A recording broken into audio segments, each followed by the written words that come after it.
நீங்கள் கஷ்டப்படும் போதோ துக்கப்படும் போதோ என்ன யோசிக்கலைன்னா, நான் செஞ்ச தீங்கு என்ன பண்ணவே இல்லை. நீங்கள் யோசிக்கவே இல்லை. நான் உனக்கு சொல்லித்தரேன். நீ வலியோடவோ வேதனையோடவோ இருந்தியானா, நீ என்ன செஞ்ச? நான் வேலைக்கு போகல, சம்பாதிக்கலை. வேலைக்கு போகல தானே, ஜாலியாக தானேங்கிறேன். ஜாலியாக இரு, தப்பு கிடையாது தானே.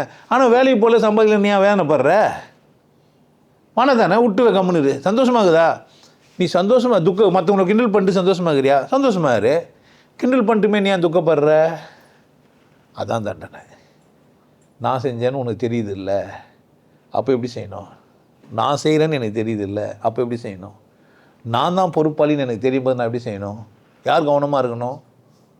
நான் எனக்கு தெரியுது இல்லை, நான் சொல்லிடுவேன் இதாங்க உன் பிரச்சனைன்ட்டுருவேன். என்கிட்ட யாரும் வந்து நின்னாலும் இதுதான் உன் பிரச்சனை, இது நீ செஞ்சால் இதுதான், வேறு வழியே இல்லை. ரூலு ஒரு கடவுள்கிட்ட என்ன பண்ண முடியாது? அதுதான் சொல்லலாம். அந்தாலும் இறக்க பண்ண மாட்டேன்றான், எதுவுமே பண்ண மாட்டேன்றான். நீ என்ன பண்ணி அதான் நெல் போட்டால் என்ன தான் வரும்?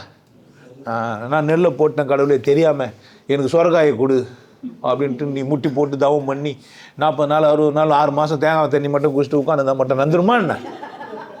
போட்டது எதை? வர்றது எதுவாக தான் இருக்கான்.